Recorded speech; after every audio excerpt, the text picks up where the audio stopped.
Okay, it's 2016, so I've called this the year of light, but let's run something else first. Go over something else first on improving your photography. I'm going to show you the best teacher of photography, the best teacher that you're ever going to have. And no, it's not this fat tattooed freak in front of you.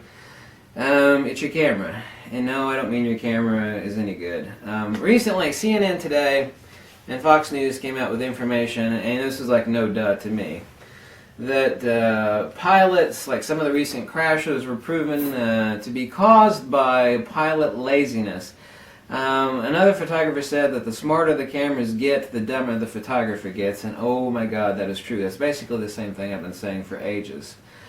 But a lot of these planes are having are crashing and other things because the planes have gotten so sophisticated that these lazy SOBs, which are licensed pilots, just hit autopilot and they let the plane do everything. So their brain turns to mush. And it's the same thing is true with you. I mean, it's like you think you're going to buy like some sort of automatic paintbrush and a canvas, and art is going to immediately crap itself on the canvas in front of you. I mean, what do you think photography is ultimately, quantitatively any different? No, it's not. The best teaching tool that you're going to have is take your camera off puss mode. That's that little P on the dial there in your camera. Stick it in either aperture priority or manual. Start spot metering. You need to spend about a month. If you need an important picture and you don't feel comfortable enough at a specific time where a picture is really important, then do what you're comfortable with. But spend a month failing. And that's all. It won't even really take a month. But spend a month failing by having your camera set to a spot meter only, and set to either aperture only or preferably manual only. You're going to learn more about photography and what something does and what it doesn't do, and learn about negative space and what you're exposing for and what it means to expose for diffuse, specular, and shadow, and how that gives definition. There are 5 principles of depth and definition to a photograph, and they don't always have to be there. It depends on the composition of what you want. 2 are camera side, and 3 is dependent upon your lighting. Now, whether you have the lighting or not, or whether it's the ambient lighting, sun, light from the sun, that's another matter. You have perceptual depth, which is micro contrast. You have rendered depth, which is lens construction and camera. And then you have your 3 depths that give definition to something. Specular, diffuse, i.e. your midtone of your subject or your background or the totality of both in combination, and your shadow. And if you're shooting in program mode, great, okay, you've taken a lovely picture, but why doesn't it look like these other awesome pictures? I recently showed a woman, she's a lovely woman that has a child. I was giving her tips on how to do rim lighting, and she failed, a few times. I mean, she was doing a great job, and it's cold up there in Minnesota, I believe is where she lives at. And I won't give you her name or the shot she took to keep her privacy, but I was telling her how to do a rim light shot of her child. And I looked at her pictures, and they were great. She had a great eye for light.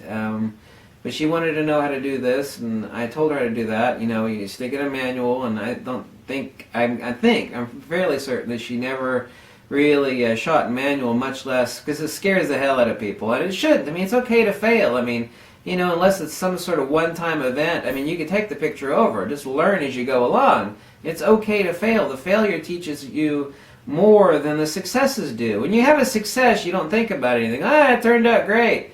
When you have a failure, you think about what the hell you did wrong and how to fix it. Well, you should if you give a damn about what you're doing. I mean, some people don't give a damn. They'll just keep doing the same thing over and over again. Of course, that's definitely the definition of stupidity. But, on her 3rd or 4th try, she nailed it. It's a gorgeous shot. I mean, it's as good as any professional would take.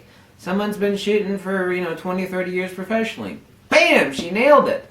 It is wonderful to fail. It is wonderful in photography.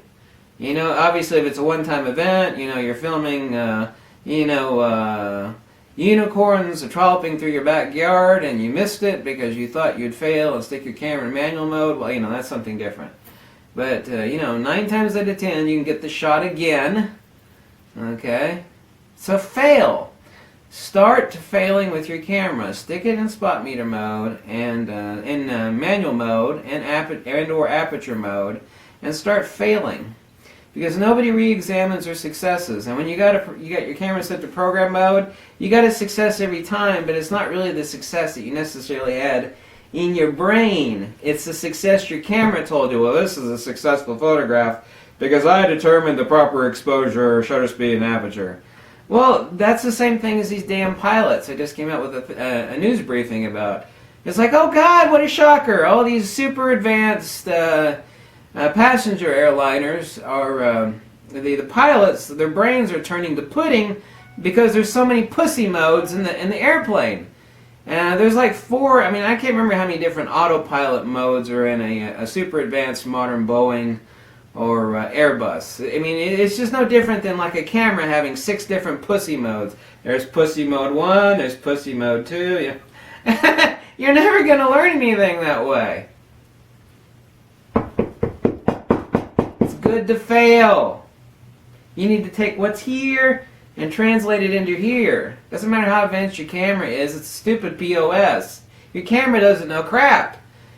Even if it's the most expensive DSLR in the world or the most expensive mirrorless, they don't know a damn thing. They don't know what the hell a good picture is. All they have to do, they want to turn everything into gray sludge. That's the only thing any camera knows what to do. But that's not art. And 9 times out of 10, the results are not what you had in your brain. It's like, oh, that didn't turn out like I wanted it to, or it's kind of bland. Yeah, it looks like a snapshot. You're right. You got an advanced DSLR and you're taking snapshots like any douchebag could use with their iPhone. So hopefully you want more than that. Thanks for watching. Catch you later. Bye.